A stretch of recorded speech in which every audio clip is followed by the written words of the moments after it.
Her fingers traced circles on my inner thigh under the table. Slow. Moving higher. I choked on my kimchi stew. Honey, are you okay? My wife Ji-hye asked from across the table, concern in her eyes. Fine. I coughed, grabbing my water. Just went down wrong. My mother-in-law, Mrs. Choi, smiled sweetly at her daughter. Your husband works so hard. Ji-hye, he must be exhausted. Her hand squeezed my thigh. Higher now. Dangerously close.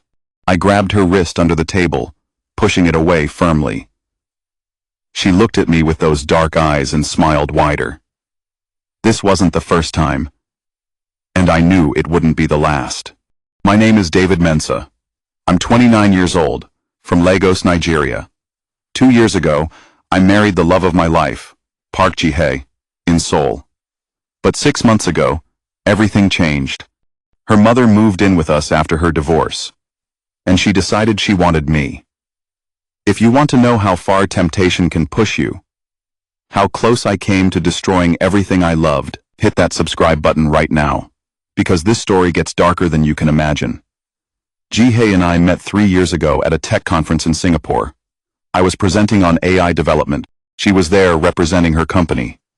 We locked eyes across the conference hall. She smiled. I smiled back. By the end of the conference, we'd exchanged numbers.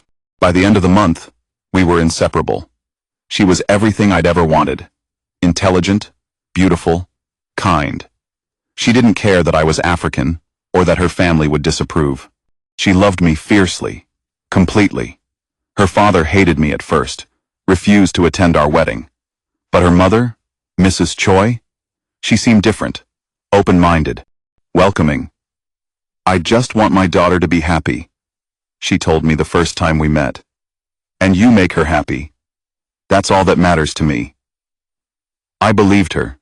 God, I was naive. The wedding was small, beautiful. Ji-hye wore a traditional white hanbok. I wore a Nigerian agbada. We blended, our cultures, our families, our lives.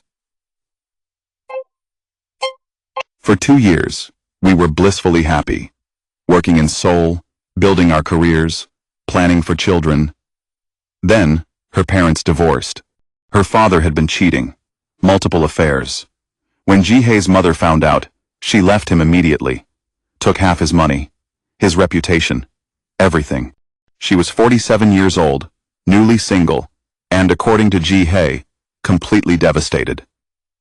David, Ji-hye said one evening, holding my hands. I know this is a lot to ask, but my mother has nowhere to go. Could she stay with us? Just for a few months until she finds her own place? I looked into my wife's pleading eyes. How could I say no? Of course, I said. Family is family. That decision almost destroyed my marriage. Ji-hye and I helped her unpack. She'd brought minimal things, some clothes, photo albums, her jewelry collection. Thank you both so much, she said, hugging Ji-hye tightly. Then she turned to me, her hug lingering just a second too long. You're a good man, David. Ji-hye is lucky to have you. We're lucky to have each other, I said, stepping back. The first week was normal. She cooked traditional Korean meals, cleaned the apartment, stayed in her room most evenings, giving us space. But I noticed things. The way she'd dress when Ji-hye wasn't home. Silk robes that clung to her body. Low-cut blouses. Skirts that rode up when she sat down. Mrs. Choi was beautiful for her age. I'm not going to lie. She looked 10 years younger than 47. Took care of herself. Worked out. Had the kind of confidence that came from knowing men looked at her, and she started making sure I looked at her. Week 2. I came home from work early. Ji-hye was still at the office. Mrs. Choi was in the living room, doing yoga, wearing tight leggings and a sports bra. Nothing else. Oh, David, she said, not stopping her stretches. You're home early. Yeah, I'll just... I gestured toward the bedroom. Don't be silly. This is your home. She moved into downward dog, her body forming a perfect V. Ji-hye tells me you used to do yoga. Why don't you join me? I'm good, thank you. Are you sure? I could teach you some positions. She looked at me upside down, smiling. I went straight to the bedroom and didn't come out until Ji-hye got home. Week 3. I was working from home. Ji-hye had a business trip to Busan. Mrs. Choi knocked on my office door around 2 p.m. David? Can I come in? Sure. She entered wearing a silk robe. Her hair was wet from the shower. I need your help with something, she said, closing the door behind her. Red flags immediately. What is it? My phone. I can't figure out how to use this new app. Ji-hye downloaded for me. She sat on the edge of my desk, her robe sliding up her thigh. Can you show me? I took the phone, keeping my eyes on the screen. Which app? This one. She leaned over me, her breast pressing against my shoulder. Right there. I moved away slightly. Mrs. Choi. Call me Mi-sun. She purred. Mrs. Choi makes me feel so old. Mi-sun, I said carefully. I think you should probably ask Ji-hye about this when she gets back. But she's not here. Her hand touched my arm. And you're so good with technology. So good with everything. I stood up abruptly. I have a meeting. I need to prepare. She stood too, blocking my path to the door. Do you find me attractive, David? My heart was pounding. You're my mother-in-law. That's not what I asked. She stepped closer. Do you find me attractive? This conversation is inappropriate. Why? Because I'm older? Because I'm your wife's mother? She reached up, her fingers trailing my chest. Or because you do find me attractive and that scares you? I grabbed her hand, firmly removing it. Because I love your daughter. And this needs to stop. For a moment, something flashed in her eyes. Hurt? Anger? Then she smiled. You're right. I'm sorry. The divorce has me confused, seeking validation in the wrong places. She stepped back. Forgive me? I said, wanting this conversation to end. Good. She walked to the door, then paused. But David? If you ever change your mind, my door is always open. She left, and I stood there, shaking, knowing I should tell Ji-hye. But I didn't want to hurt her, didn't want to cause problems between her and her mother, so I said nothing. And that was my first mistake. Month 2. Things escalated. Mrs. Choi started accidentally, walking in on me in the bathroom. Getting dressed. Oh, I'm so sorry. I thought Ji-hye was in here. It happened 4 times in 2 weeks. There's no way they were all accidents. She started touching me constantly, brushing past me in the hallway, touching my arm when she talked, hugging me goodbye when I left for work, her body pressing against mine just a little too long. Ji-hye noticed nothing. She was busy with work, stressed about a major project, grateful her mother was there to help with cooking and cleaning. I'm so glad you two get along, she said one night in bed. My father never liked my mother. But you're different. You're kind to her. It means everything to me. The guilt was eating me alive. Then came the dinner. Ji-hye's company was hosting a major client dinner. She had to attend. It was mandatory. I'm so sorry, honey, she said, kissing me. I know we had plans tonight, but this is important for my career. It's fine, I assured her. Your mom and I will manage. She left at 6 p.m. The dinner wouldn't end until at least 11. Mrs. Choi prepared an elaborate meal. Galbi, japchae, fresh kimchi. She'd even bought soju. Sit, she said, patting the seat next to her. Let's eat. We ate in relative silence at first. Then she poured the soju. Drink with me, she said. I'm lonely. I don't think. Please, David, just one drink. For me. I drank. She poured another, then another. By the fourth shot, I was feeling it. She was too. Her cheeks were flushed, her eyes bright. Can I tell you something? She asked, her voice soft. What? My husband never looked at me the way you look at Ji-hye. Her hand found my knee under the table. He never touched me, like you touch her. Never loved me like you love her. Mrs. Choi, me Sunday, me son, I think. I'm jealous, she interrupted. Of my own daughter. Isn't that terrible? Her hand moved up my thigh. I think you should stop, I said, but my voice was weaker than it should have been. The alcohol, the intimacy of the moment, the way she was looking at me. Do you really want me to stop? Her hand moved higher. Or do you just think you should want me to stop? There's a difference, is there? She stood up, moving to stand between my legs. Because I see the way you look at me sometimes, David. When you think no one's watching. You're attracted to me. Admit it. Even if I was, I said, standing up, trying to create distance. It doesn't matter. I love Ji-hye. I know you do. She followed me. But don't you ever wonder what it would be like? Just once? She reached up, her hands on my chest. Me, son. Please. Kiss me. She whispered. Just once. No one will ever know. And God help me. For one terrible second, I almost did. She was beautiful, available, offering herself to me. And I was drunk and confused, and my body was responding in ways my mind was screaming against. She leaned in, her lips inches from mine. Then my phone rang. Ji-hye's ringtone. Reality crashed back. I pushed Mrs. Choi away, stumbling backward. I can't. I breathed. I can't do this. I grabbed my phone, answered it. Hey, honey. Ji-hye's voice was bright. Just checking in. How's dinner? I looked at Mrs. Choi, standing there, her lips parted, her eyes dark with desire and something else. Rage? It's good. I managed. Your mom cooked a lot. That's great. I'll be home by midnight. Love you. Love you too. I hung up. The silence was deafening. You should go to bed, I said quietly.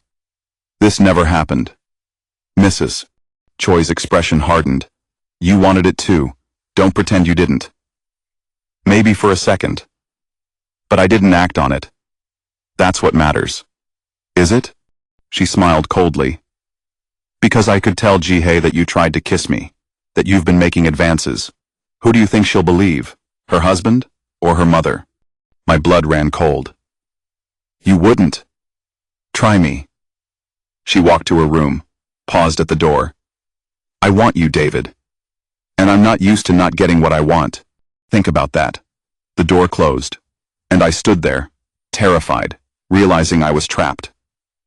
For the next 3 weeks, I avoided being alone with Mrs. Choi. I worked late, came home only when Ji-hye was there, made excuses to leave whenever they were together. But Mrs. Choi was patient, calculating. She started planting seeds. Little comments here and there. David's been working so much lately, hasn't he, Ji-hye? Is everything okay at his job?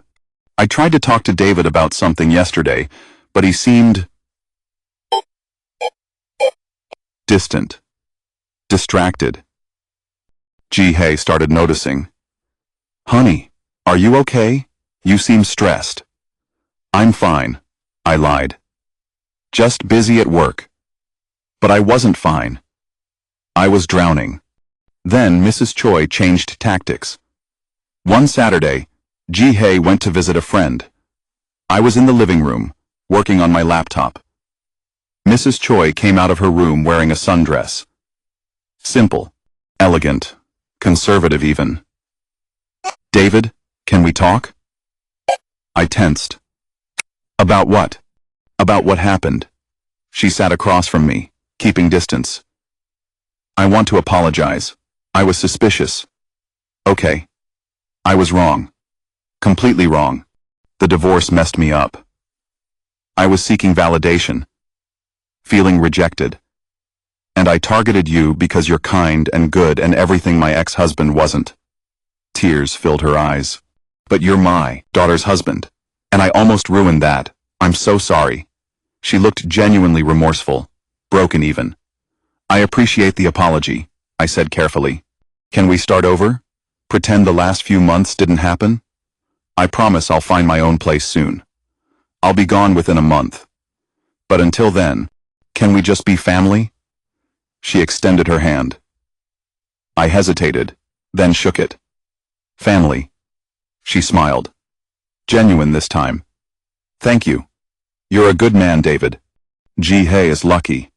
For 2 weeks, things were better. Normal even. Mrs. Choi kept her distance, was respectful, helpful, without being intrusive. I started to relax. Started to believe maybe it was over. I was so stupid. It was a Wednesday night. Ji-hye had another late meeting. I was in the shower when I heard the bathroom door open. Ji-hye? I called out. No response. Then the shower curtain pulled back. Mrs. Choi stood there, completely naked. What the hell? I grabbed a towel, covering myself. Shh, she stepped into the shower. Ji-hye won't be home for 2 hours. Get out. No. Her hands reached for me. I tried to be good, David. I tried to forget. But I can't. I think about you constantly. Dream about you. I need you. You're insane. Maybe. She pressed her body against mine, the water running over both of us. But you want this too. I know you do. No, I don't. She kissed me. Hard. Desperate. And for a terrible moment, my body responded. My hands almost. Almost. Then I shoved her away, hard enough that she slipped, falling against the shower wall. Get out! I roared. Get out, or I'm calling the police. She stood up slowly, water dripping from her body, her eyes wild. You'll regret this, she hissed. No, I said, my voice shaking with rage and disgust. I regret not kicking you out months ago. You have until tomorrow morning to pack your things and leave, or I'm telling Ji-hye everything. Tell her, she snarled. See if she believes you. See if she chooses of you over her mother. We'll find out. She grabbed a towel, stormed out. I stood in the shower, shaking, knowing everything was about to explode. Ji-hye came home at 10 p.m. I was sitting in the living room, fully dressed, waiting. Hey, honey, she called out cheerfully. Sorry I'm late.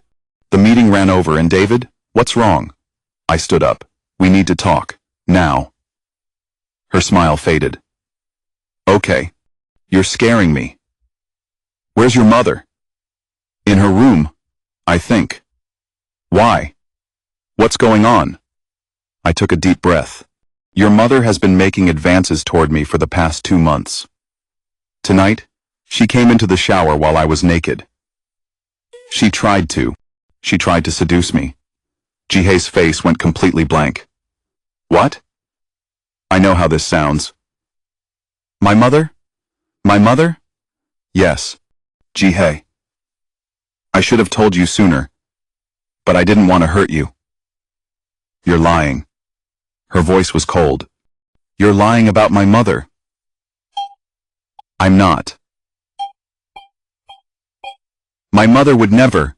He opened. She emerged, eyes red from crying, wearing conservative pajamas. Ji-hye, she sobbed. I'm so sorry. I should have told you. Ji-hye rushed to her. Alma. What's wrong? Your husband. She looked at me with perfect, calculated sadness. He's been making advances toward me for weeks.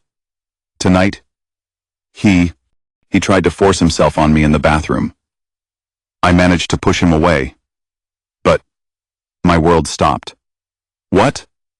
Jihye spun to face me. Is this true? No. She's lying. Jihye. She came into my shower. He's been drinking. Mrs. Choi continued, crying harder. Coming home late. Acting strange. I didn't want to tell you because I knew it would hurt you. But tonight, when he tried to, I can't stay silent anymore. Jihye. You can't believe this. Get out. Jihye screamed, tears streaming down her face. Get out of my house. This is my house. Jihye, please, listen to me.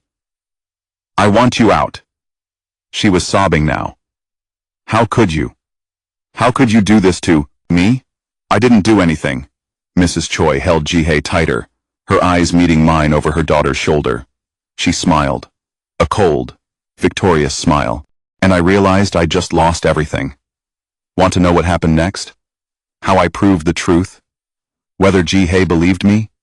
Whether our marriage survived? Hit that subscribe button and turn on notifications. Part 2 drops soon. And you won't believe what I had to do to save my marriage. Comment below. Would you have told your spouse earlier? Or would you have tried to handle it yourself? This story isn't over. Not even close. See you in the next one.